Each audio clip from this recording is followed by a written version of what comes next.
সরাসরি ভোটের মাধ্যমে নির্দলীয় ব্যক্তিকে রাষ্ট্রপতি নির্বাচিত করার সুপারিশ এসেছে নির্বাচন ব্যবস্থা সংস্কার কমিশনের কাছে।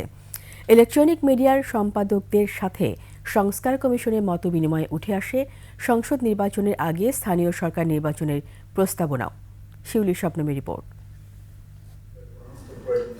বিভিন্ন অংশীজনের সাথে বৈঠক ও মতবিনিময়ের ধারাবাহিকতায় আগারগাঁও নির্বাচন ভবনে গণমাধ্যমের জ্যেষ্ঠ সাংবাদিকদের সাথে এই বৈঠক।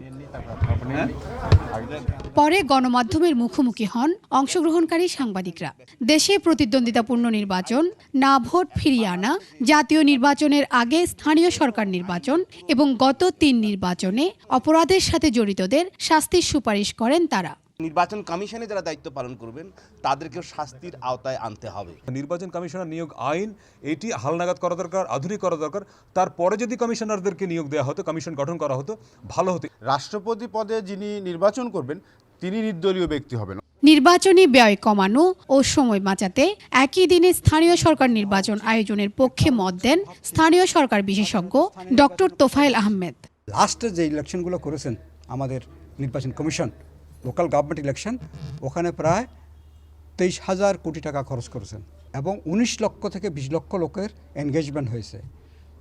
এতগুলো শিডিউল করতে গিয়ে প্রায় 225 দিনের মতো সময় লেগেছে।